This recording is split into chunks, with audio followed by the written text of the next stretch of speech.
Hein? Oui, c'est rassurant. À mon avis, je veux dire, c'est un petit peu préoccupant, parce que c'est en fait juste un jeu de pouvoir, quoi. C'est tout entre eux, c'est tout, quoi. Donc le PS a fait pression pour l'élection de Moscovici contre celle de Michael Canet. Et alors que déjà, d'une part, je veux dire, le portefeuille entre climat et énergie est antinomique, quoi. On ne peut pas à la fois, et d'autant plus qu'il a quand même été un petit peu malmené parce qu'il a c'est un ancien lobbyiste pétrolier, donc il a des actions qu'il a à peine revendues quelques temps avant sa nomination, ou sa candidature, plutôt moins. Mais là-dessus, il a passé outre les questions des parlementaires et il a très vraisemblablement vendu ses actions à son gendre, tout en éludant complètement la question, ne le considérant pas comme sa famille directe. Voilà. C'est préoccupant parce que le poids des lobbies faisant, on ne sait pas ce que va donner cette prochaine gouvernance de l'Union européenne. Donc donc les traités sont quelque chose d'extrêmement important qui vont impacter toutes nos législations, ça je vous l'ai déjà dit. On ne sait pas pour l'instant quel sera le rôle des parlements nationaux. Normalement, à une réponse posée par une sénatrice du Conseil étranger, Laurent Fabius a dit que oui, il s'agirait d'un accord mixte et donc ce serait ratifié par les parlements nationaux.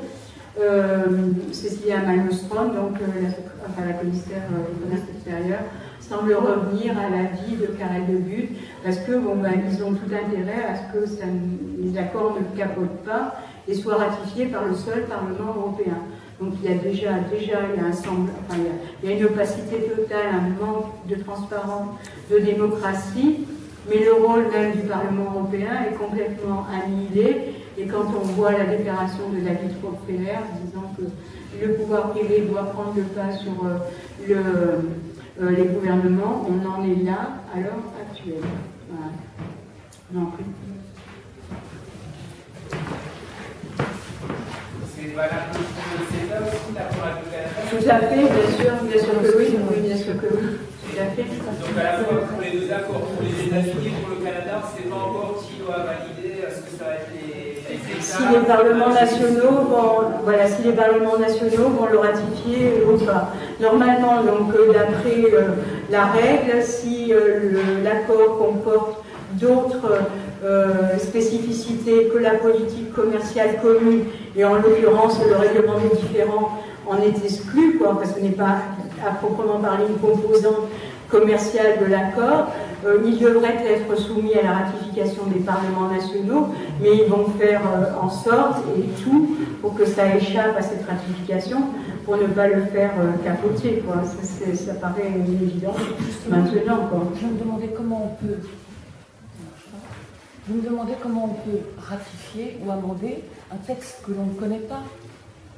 Justement, ils ne le connaîtront, qu'en dernier ressort, les parlementaires. Et d'autant plus qu'il est fort probable que l'on passe, comme ça sera le cas aux États-Unis, par une procédure accélérée sans amendement. Les choses elles sont d'ores et déjà. Après, monsieur a une question à poser. Est-ce que dans ce cas-là, il est possible de saisir au niveau national le Conseil constitutionnel?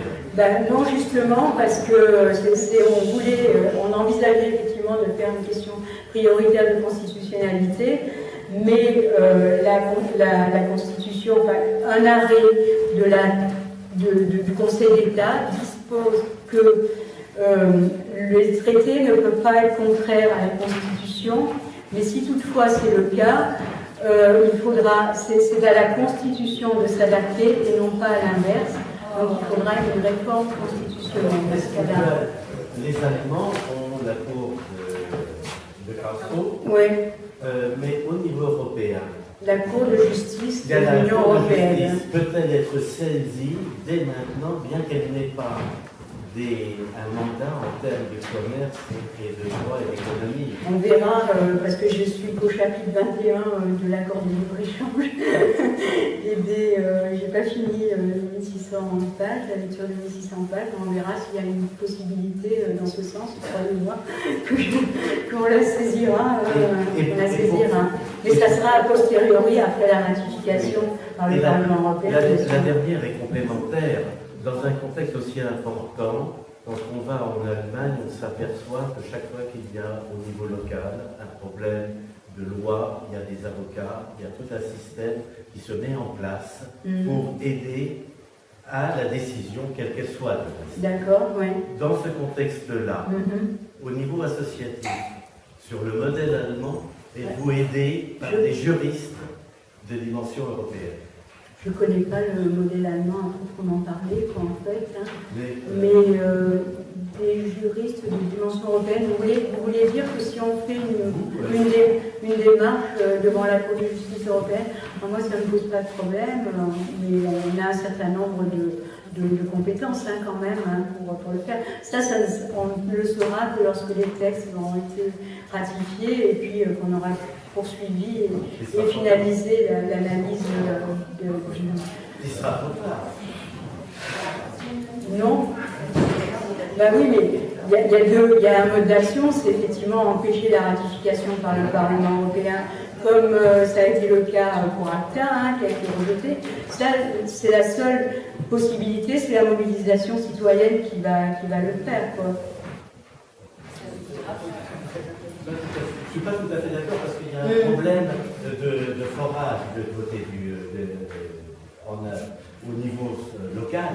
Et là, la municipalité de Karlsruhe a porté plainte avant qu'aucune décision ne puisse être prise. Oui, mais on n'est pas encore dans le cadre des accords de libre-échange, là, bien sûr. Voilà. Donc ça, on le fait et on porte les affaires à l'heure actuelle devant les tribunaux nationaux. Ce qui ne sera plus le cas si ces accords de libre-échange passent de la part des investisseurs. Par exemple, donc pour le gaz de schiste, Schubert a fait une question prioritaire de constitutionnalité devant le tribunal administratif de Cergy-Pontoise, dont dépend le ministère de l'écologie, quoi.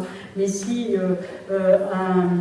puisque c'est quand même une société du Texas, donc si un accord de libre-échange était en place et était entré en vigueur, il aurait nécessairement, plus tôt, il serait plutôt allé devant un tribunal arbitral privé qui lui aurait donné toute satisfaction à sa demande, quoi, à sa demande d'indemnisation suite à l'abrogation de ces deux permis de Nantes et du Villeneuve-de-Berg. Voilà. Et là, la procédure dans le tribunal administratif, c'est très long, c'est par des mémoires et tout ça, c'est pas encore finalisé, et le tribunal administratif ne reviendra pas sur son abrogation. Les chances auraient été moindres si c'était s'agit d'un tribunal privé, quoi. Voilà. Pour l'instant, on n'est pas dans ce cadre-là, mais voilà, ça viendra d'ici les prochaines années, et plus vite qu'on le pense, certainement. Justement, par rapport au gaz de schiste, est-ce que donc, si la France, par exemple, décide d'interdire la fracturation juridique, oui, c'est le cas, oui. Est-ce que le fait de signer le traité pourrait remettre en cause ça? Tout moratoire et toute interdiction sera mis en cause nécessairement. C'est la même chose pour l'eau. Oui, alors pour l'eau, par exemple, toute remunicipalisation du service de l'eau ne sera plus possible, voilà, ni réquisition, ni nationalisation, ni rien du tout. Est-ce que les parlementaires sont tellement idiots de signer des choses pareilles? Alors les parlementaires, le Parlement européen a donné mandat à la Commission européenne parce que le traité fondateur de l'Union européenne, au titre de l'article 207, donc ça date quand même de 1957, attribue à la Commission européenne ce pouvoir de négociation. Voilà. Donc maintenant, le rôle du Parlement européen quand même n'est pas celui à l'origine, je veux dire qu'il a à l'heure actuelle. Alors au niveau de la transparence, il faut quand même revenir sur une chose, c'est que donc ils ont fait une consultation publique. c'est quelque chose qui était destiné à satisfaire un petit peu, on va dire, de moyenne façon, pour parler plus simplement, au niveau des citoyens dont la mobilisation commençait à émerger un petit peu. Ensuite de ça, bon, il y a différentes personnes qui ont demandé, parce que nous on a eu le mandat de la Commission européenne par Wikileaks, pour être clair, par Wikileaks, c'est tout. Ils viennent simplement de le déclassifier le 9 octobre 2014, là, donc c'est 3 jours avant la journée que nous tenons aujourd'hui, le 11 octobre, parce qu'ils sentent très bien qu'il y a quand même une demande à ce niveau-là. Bon, il est en tout point conforme à ce qu'on avait précédemment, mais donc les parlementaires, pour l'instant, ils ne sont pas en place encore au niveau du Parlement européen. La législature va commencer soit le 1er octobre, soit un petit peu plus tard, parce qu'il y a des commissaires qui ont été rejetés dans la candidature avec rejetés. Donc, voilà. Oui, pardon. Vous ne pensez pas que ce traité, en fait, ça permet de, par rapport aux EGM et par rapport au gaz de schiste, c'est un moyen détourné pour que nos gouvernements et nos politiques soient dédouanés, en fait, ils vont dire que c'est quand même pas la chose, que c'est une signature de commerce international, etc. Alors que finalement, on les a pas eu pour ça. Mais c'est une manière de faire entrer en Europe et les EGM, puisque les Européens sont quand même contre les EGM, et les élections, puisque la France Et de toute façon, ce que je vous ai dit tout à l'heure, c'est que la communauté européenne, maintenant, se prononce d'une façon à ce qu'elle dise non, ce n'est pas le cas pour le gaz de schiste, parce qu'elle a fait une recommandation non contraignante. Donc ça ne s'impose pas aux États, c'est le principe de subsidiarité qui s'applique. Donc à savoir que l'État fait ce qu'il veut. Bon, la France interdit la facturation, la Pologne non, le Royaume-Uni, les forages commencent, etc. Donc on se demande pourquoi. Chacun fait ce qu'il veut à l'intérieur de l'Union européenne, qui est censée être une entité supranationale et supérieure aux États membres. Donc là, oui, c'est un monsieur d'abord. Du coup, le micro est plus petit, donc il va falloir parler fort. Allez. Merci beaucoup. J'avais une question en fait qui était en parallèle. En fait, il y a le groupe trilatéral, en fait. On en parle en fait dans le monde diplomatique. Et je n'ai pas compris, pardon. Il y a le groupe trilatéral, en fait, qu'on parle dans le monde diplomatique. Oui, et le diplôme, vous voulez dire, oui. C'est un j'ai vu un haut fonctionnaire travaillant au sein de l'Union européenne qui expliquait que le groupe trilatéral, constitué en fait de représentants d'États, de multinationales européennes et américaines, c'est le lobby, là. Voilà, même organiser un petit peu, axer la réglementation financière. C'est ce que je vous ai dit, oui, tout à fait, bien sûr. Voilà, c'est ça. Oui.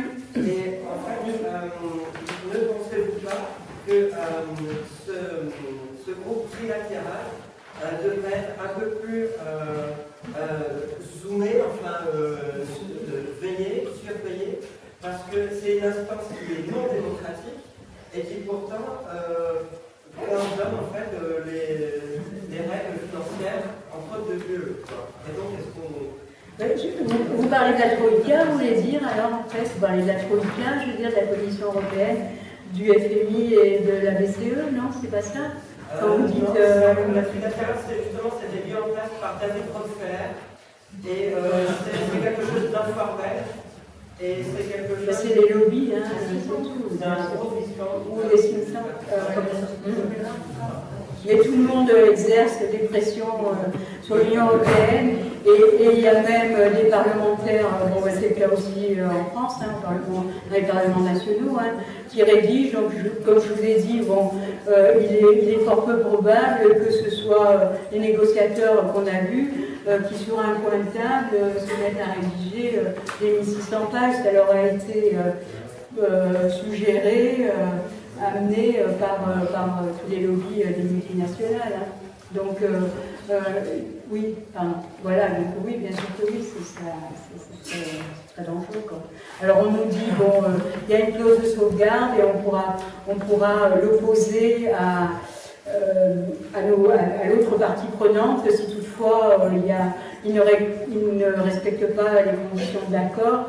Une clause de sauvegarde, il n'y a que la Suisse qui vient de la mettre sur la table parce qu'elle va interdire que les ressortissants des États membres aillent travailler en Suisse. Donc c'est quelque chose d'exceptionnel. Monsieur, excusez-moi si je reviens sur un point que j'ai mal compris. L'avant-dernière phrase de ce qui a marqué là-bas, je lis que, bon, en gros, on a donné mandat et que les gouvernements membres de l'Union européenne ont dit vous pouvez négocier aussi sur des points qui relèvent pas uniquement des compétences de l'Union européenne, mais aussi sur des points qui relèvent des compétences de nous, États membres. Ok ? Jusque-là, ce que j'ai bien compris. Non, la Commission européenne négocie selon les termes des 43 articles qui ont été donnés donc, par le Conseil européen et le Parlement européen.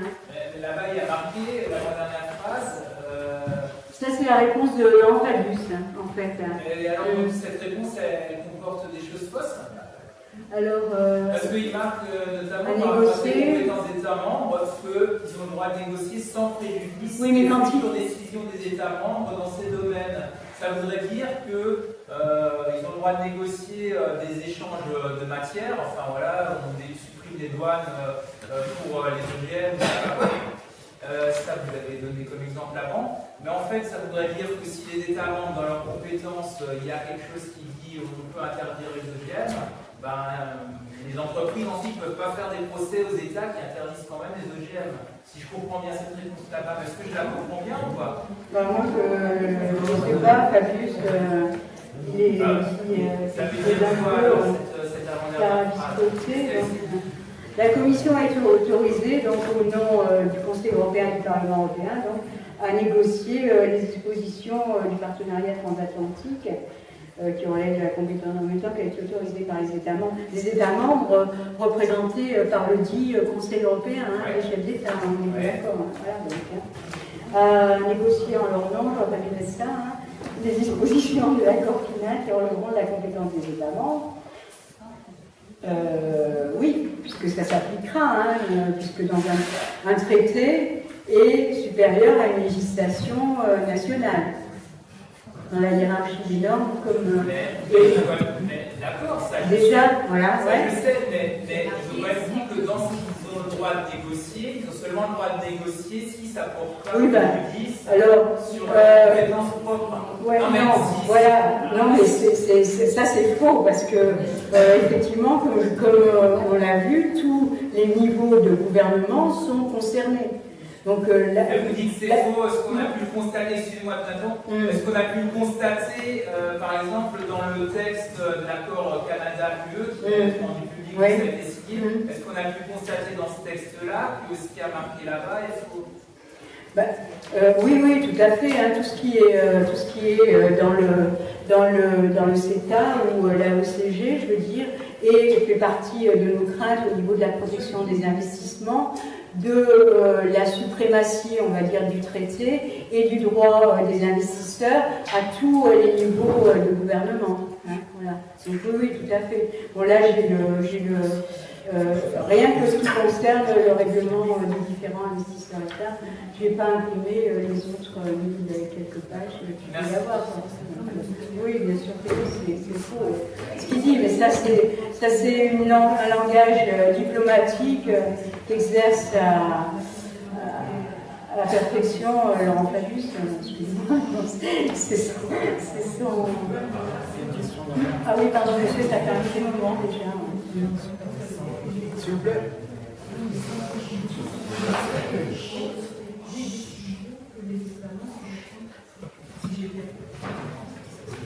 Madame, je voulais d'abord vous remercier pour votre exposé qui était très dense, très riche. Ma question, elle porte sur une demande de clarification sur une question sémantique qui a été extrêmement importante, je crois. Vous avez parlé tout à l'heure tantôt de gouvernance, tantôt de gouvernement. Pour les États-Unis, par exemple, vous avez parlé de gouvernance à plusieurs reprises. À 3 niveaux. Lorsque vous avez mis la diapo avec la phrase de Rod Ferrer, remplacer les gouvernements par des institutions privées, là, vous avez vérité, quoi. Oui, tout à fait. Là, le procès de NAFTA et des négociations qui l'accompagnent, est-ce que ce n'est pas le procès de la gouvernance qu'il faut instruire? J'entends par là gouvernement, on est du côté de la souveraineté populaire, de l'émanation de souveraineté populaire et de souveraineté nationale, tandis qu'avec gouvernance, on est dans autre chose. C'est l'affranchissement effectivement de la démocratie. Absolument, et dans la mondialisation et tous ces travers. La négociation par l'Union européenne, c'est justement là, je rejoins la dame qui s'exprimait tout à l'heure, j'ai vu le verbe, c'était se dédouaner de l'eux. Se dédouaner de l'eux. C'est des institutions qui rentrent dans le système de la gouvernance, à mon sens, qu'elles participent justement à quelque chose de la gouvernance. C'est ça la gouvernance. C'est pas la nouvelle, pardon. Voilà. Et c'est ça qui est justement de. Oui. Donc voilà. Gouvernance, gouvernement, comment vous entendez ça? Gouvernance, comme je vous l'ai expliqué au niveau de la pyramide que représente le système de gouvernance européen, au sommet duquel se trouve le Conseil européen, la Commission européenne, le Parlement européen, et au niveau des États-Unis, la Maison-Blanche, les États fédéraux et le niveau local. Ça, c'est la gouvernance, en fait, le mode de gouvernance. Les gouvernements, ce sont, bien entendu, pour ce qui concerne l'Union européenne, les 28 chefs d'État. Voilà, qui se rassemblent 4 fois par an au sein du Conseil européen et qui donnent les grandes lignes de ce que sera l'économie de l'Union européenne, la politique de manière générale, en fait. Est-ce que j'ai répondu à vos questions comme ceci?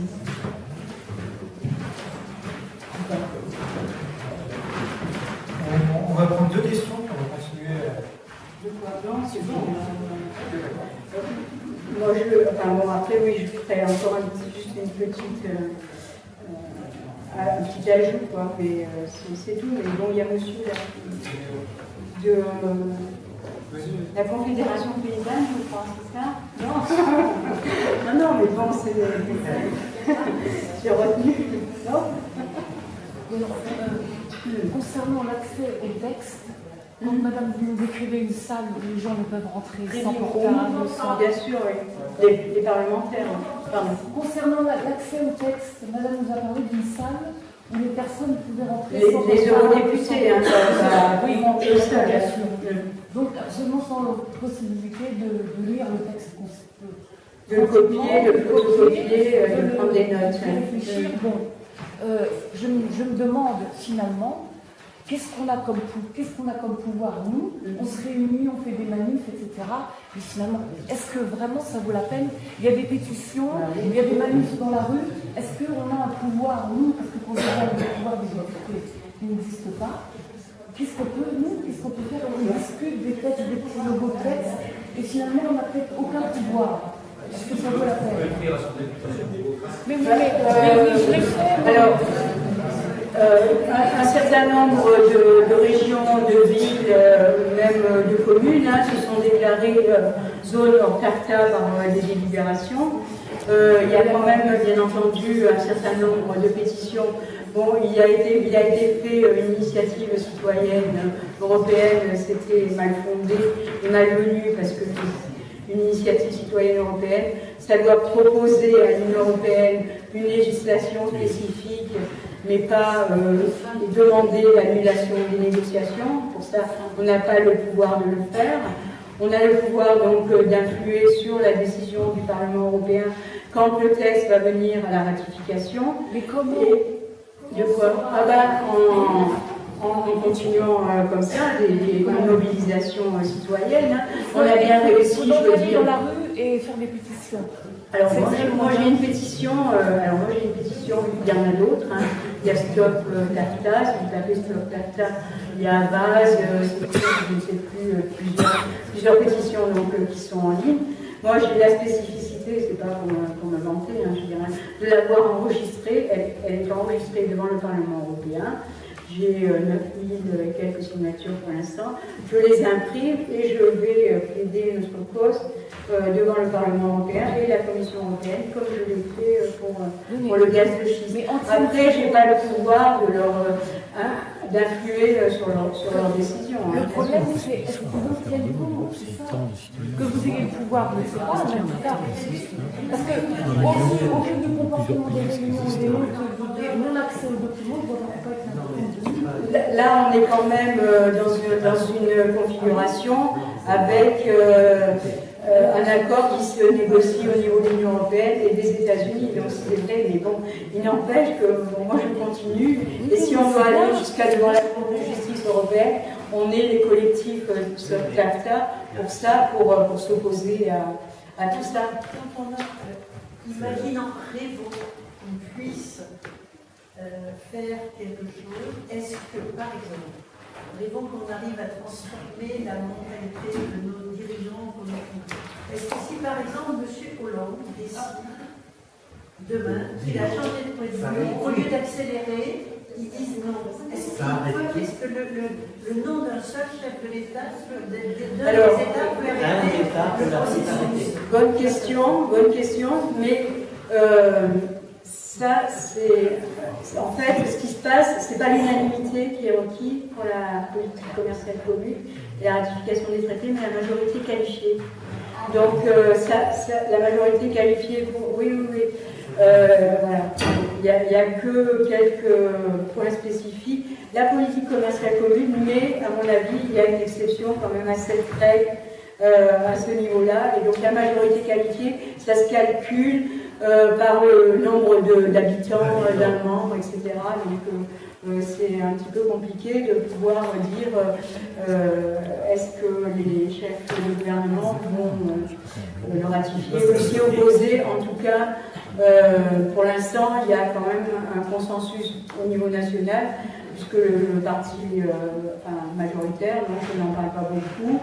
Il n'y a que Mathias Feld, le nouveau secrétaire d'État au commerce extérieur, qui a demandé la transparence au niveau du mandat. Matteo Renzi était employé avant, et donc c'est pour ça qu'ils ont déclassifié là en vertu et en vue de cette manifestation quand même et de cette journée européenne. Hein. Donc je veux dire, il y a quand même un impact, quel qu'il soit, mais on ne peut pas dire maintenant, ACTA a été rejeté, moi je me tiens à cette possibilité encore pour